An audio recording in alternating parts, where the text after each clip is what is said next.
will not stop until we get our acts together. And the renaissance of First Act is part of the way of getting our act together. Unless the AU, as our continental organization, does what it should do and make Africa continental free trade agreement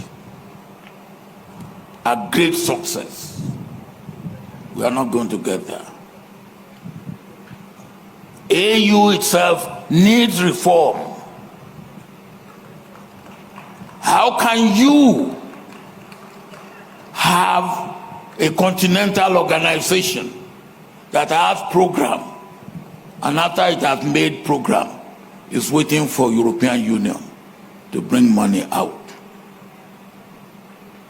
Not too long ago, I was appointed, and I think I'm still AU high-level representative in the Horn of Africa. I am still. When I was appointed, AU has no money to make me perform. We were waiting for European Union. We were waiting for America. We were waiting for Germany to give us money. And how much is the money? Because of my connection with Africa Development Bank, I called the president of Africa Development Bank. I said, I have this responsibility. I have this job. What can you do? He made money available. And that was why we were able to achieve what we were able to achieve for Ethiopia. How long will we go in that sort of way for? And how much money did he make available? $500,000.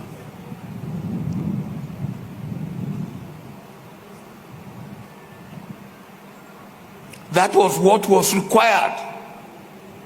And AU could not make it available. So we now, as the deputy governor, as the deputy governor said, we need a man or a woman, a person who will understand the problem of Africa and what role AU has to play. And I believe that we have that man in Prime Minister Raila Odinga.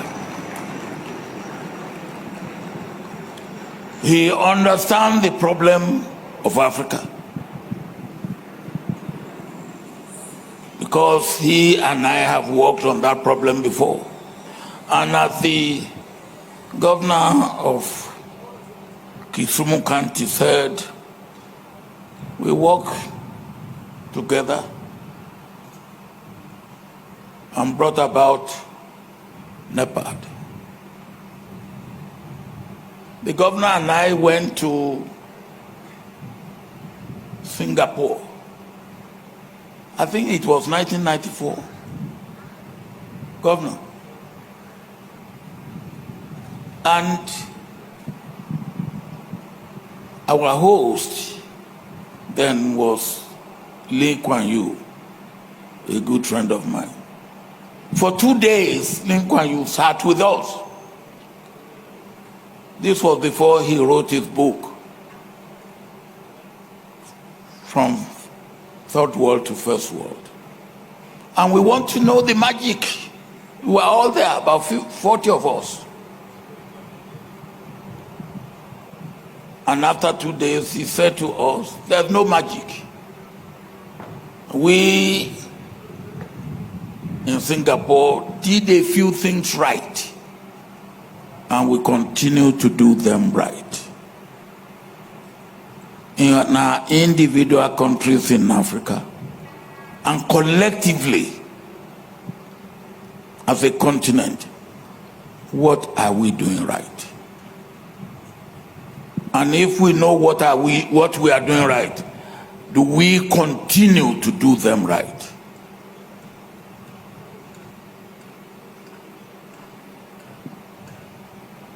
If I may give example of many countries, including my own, we take 2 steps forward, 1 step aside, and maybe 1, 2, or 3 steps backward. That cannot be progress. And that cannot get us there. And the truth is this: unless we are able to get there, we will not get the respect of the world that we deserve. We will not get appreciation of the world that we deserve. We've talked enough about poverty. Me, I don't talk about poverty now. I talk of wealth creation. Poverty alleviation, anybody who wants to alleviate poverty, let him go on. Me, I want to see wealth being created. And we can create wealth. We have everything to create wealth on the continent of Africa. Nobody will do it for us. We have to do it for ourselves.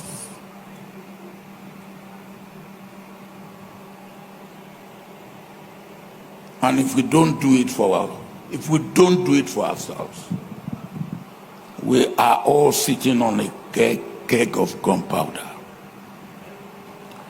Our youth are restive. Our youth are unhappy. Our youth are dissatisfied. Our youth are bitter. They are angry. They are unemployed. And when we want to say something, we say, well, we have, 2063. As one of them said to me, now 2063 may be all right, but by 2063, he was pointing to me, you will be dead. If I remain as I am now, poor, I will be dead. I cannot wait till 2063. I want something now. And they're right. They want something now. And if we don't give it to them, we will be in trouble.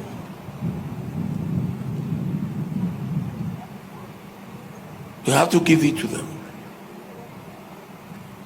And we can give it to them. It is within our ability to give it to them. What has changed between 1977 and today? A bit has changed. In 1977, Namibia was not independent. In 1977, apartheid was reigning. In 1977, Angola and Mozambique were torturing. They are not really family on their own. In 1977, Zimbabwe was not independent.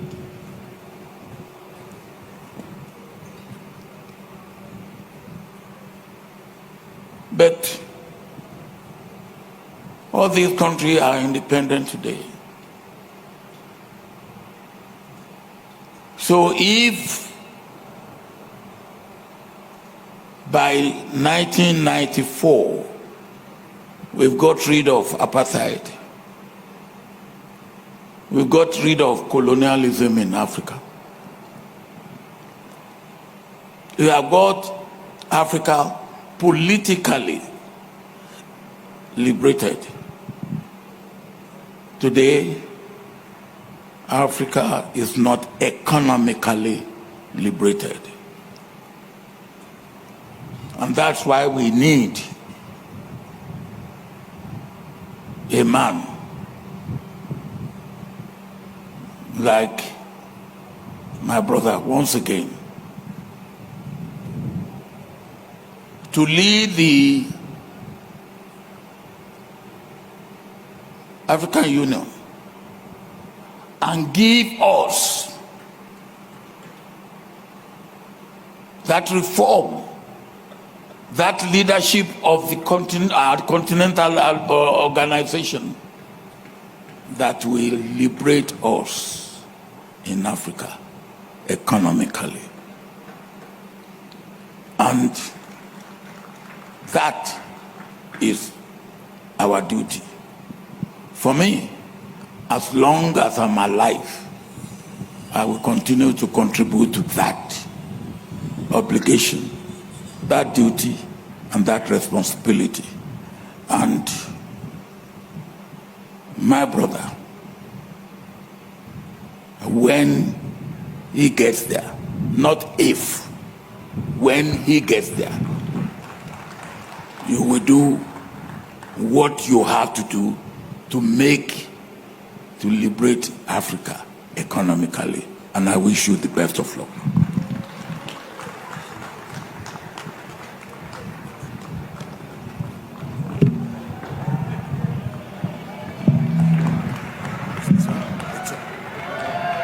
The emperor, the conqueror, the champion, the lion is here.